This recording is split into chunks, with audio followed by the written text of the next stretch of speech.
What's going on, my beautiful people? We are back with a new Age of Origins video, and I think for new players this is going to be one of our most important videos because we're going to talk about or go over some tips and tricks that you need to know as a beginner player in Age of Origins. Now, first, if you want to download the game and try it yourself, link will be in the description and pinned comment. Just give it a shot. If you don't like it, you can always delete it. Now, before we talk about building, research, officers, we're going to get into that. But the first thing that I want to tell you is that definitely pay a lot of attention to, let me move myself, to these quests on the left. Because let's be honest, the game doesn't, this is not an RPG game, right? The game doesn't really care about if you are finishing quests or not.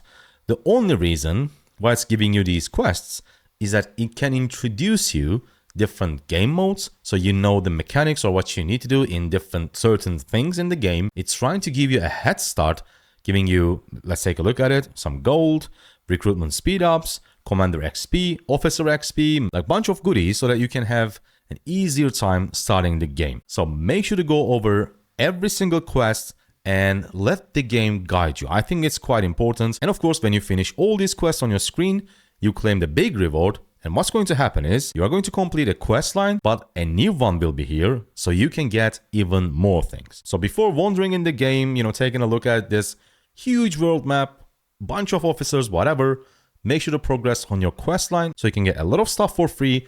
And also you can understand the basic game mechanics, how everything works. Now let's move on to tip number 2. If we take a look at the world map, and as I've already mentioned, it is massive, you will see a lot of other players and also mobs. Like, of course, all these players can be your enemies or your allies because eventually this is a PvP game. It's a player versus player game. However, what you need to keep in mind is that for you to be able to get to that stage, first, you need to focus on development. And to develop your city, to develop your account, officers, everything, first you need to go through the boring stuff. And we're going to start with the buildings. Of course, we all want to upgrade our camp, upgrade our factory, whatever, so that we can pump out more soldiers, right? However, there are some other buildings that you need to pay attention first so that your development stage is easier and faster. Of course, you always need to upgrade your main hall before anything else. If it is possible to upgrade your main hall, you should always do it. But what you need to do after upgrading your main hall is what's important. For example, one of those buildings is going to be your academy, because every single time you upgrade your academy, you are going to unlock new technologies, and some of these technologies are going to be extremely useful to help you developing your account. Or another building, and I think this one that you need to upgrade first every single time after you upgrade your main hall, and it's going to be your embassy. As you can see, my main hall is level 12. My embassy is level 11. I will upgrade it right now. I saved it for this video because every single time this embassy is basically your alliance building. And when you upgrade it, you will get +1 to every single time that you can be helped. And don't underestimate this +1 because when you're upgrading buildings in Age of Origins or doing research, whatever, bunch of different actions, you can actually call for help. And let's upgrade our embassy and I will show you. I'm going to click on upgrade. And as you can see, there is this little handshake icon. When I click on it, requested help from all allies. What's going to happen is every single time an alliance member helps me, basically just clicks on one button, it will reduce some amount of remaining time from this building upgrade. So these helps are basically free speed ups. The higher your embassy is, the more helps that you can get, which means the less speed ups that you are going to need to use to upgrade your buildings, doing research, whatever. So make sure to upgrade your embassy after your main hall. I think it is very crucial to developing your account faster. And the next thing is going to be about your academy, and that is research. Now we have 4 different ones: resources, development, military, and city defense. Of course, as I said, this is a city building war game.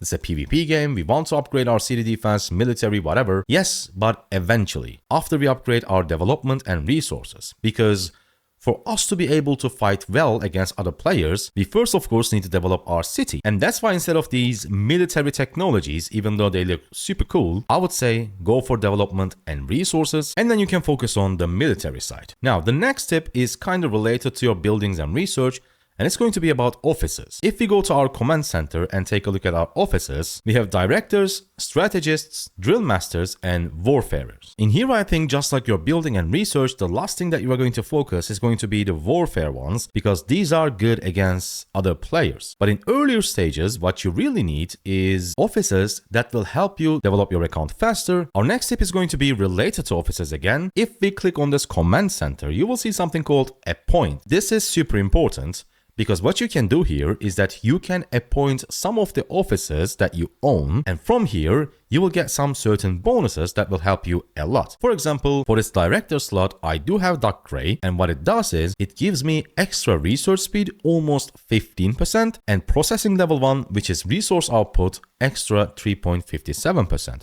So as you can see, these things are helping me a lot for developing my account faster. If I appoint another one, let's say this one, it will now give me extra resource gathering speed, almost 3%. And of course, when you upgrade your officers to higher levels, the bonuses will be even more, and you will really feel the difference. Basically, what you want to do is appointing your officers based on your needs. For example, if I'm going to do a big research, I will of course appoint Dark Gray. But if I'm going to do, let's say, upgrade a building, aka construction, I will choose this one instead of this one, because now this one is going to give me construction speed and this one doesn't, so it doesn't make any sense. After I do my construction, then I can switch back to Dark Gray before again doing a big research. So make sure to appoint the correct officers so that you can get a bunch of bonuses while you're developing your account. Now the next one should be obvious, because I've already mentioned the help feature in the game, but it's going to be joining an alliance. Alliances has like a lot of benefit, not just in Age of Origins, in pretty much any type of city building strategy war game. Alliances provide different content, different things that you can do in the game when it comes to PvP or PvE. And also it's going to help you a lot because, for example, when alliance members start buying things from the shop,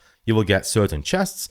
And on top of that, of course, the thing that we already discussed, the help feature, is just basically free speed up. So make sure to join an alliance as soon as possible. Now, the final one, I recently made a video about Titans. The thing that I want to say about Titans is that working on a Titan, honestly, requires a lot of time, dedication. If you're spending money, you will need to allocate a serious budget for working on your Titans. And the best thing that you can do to speed up that progress, I think you should focus on one.